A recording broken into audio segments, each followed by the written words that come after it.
My name is Dr. Andrew Eichel, and I'm an academic coach at the Center for Academic Success. You can find us in the Clough around the corner from Starbucks. I'm here because, let's face it, you need help with time management. Between classes, extra projects, your social life, internship applications, and maintaining some semblance of hygiene, it's easy to feel like you've lost control. And you may be right, which is why you should put down your phones and stop checking GT memes for Buzz Teens for the next 5 minutes.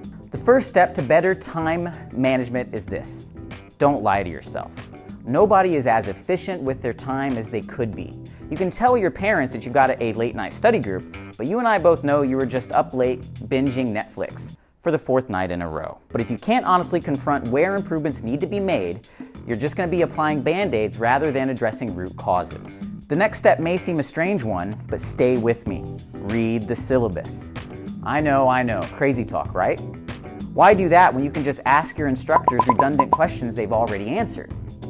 But trust me, read it and maybe save yourself from some embarrassment on Piazza. What you're looking for here are due dates for the big things: tests, projects, essays, reports, whatever accounts for the bulk of your grades in these classes. But more importantly than just being aware, you need to track these dates as well. And that's where our Semester at a Glance tool comes in. Maybe you've seen it before, likely in the hands of a very successful upperclassman. This is not just a regular calendar, however. It has the entire term on one page, including important but easily forgettable university due dates. Take the syllabus and input all of those due dates. Be sure to use different colors for different classes to make it easier to follow. On top of that, add reminders about a week out from these due dates. This allows you to strategize. Do you need to meet with professors or TAs? Sign up for tutoring or a study group? Or maybe go to the Comm Lab or academic coaching? Another thing to add is how much these things are worth. A lot of you treat every assignment the same. However, if you have 2 things going on in the same week, one is a presentation worth 5% of your final grade, and the other is a test worth 30%, which should you choose to spend more time on? The answer seems logical, but putting the numbers right there makes it easier to make that choice. Now let's say you've done this right and spent half an hour entering the dates, getting the color coding right. Where I see students go wrong is putting this paper into a folder. That's the kiss of death, like where socks go in the dryer. If you do your laundry, that is. Instead, put the calendar somewhere more visible, like the back of your front door or your bathroom mirror. That way, you'll be face to face with the important things coming up in your week, even if you've gone out of your way to not have such productive thoughts. Go even further. Take a photo with your phone and make it your lock screen. That way, you're not relying on a single piece of paper to keep your life together. To help prevent that over-reliance, let's talk about another favorite tool of mine, the weekly schedule. I firmly believe that anybody can combine the Semester at a Glance and the weekly schedule and get benefits from both of them. Now, they're not meant to replace any other time management tools you may have, so continue to use Google Calendar, iCal, whatever else. Just add these to augment your current habits. But before you can improve your behavior, you need data. So I suggest using this calendar to log what you do, the good, the bad, the ugly.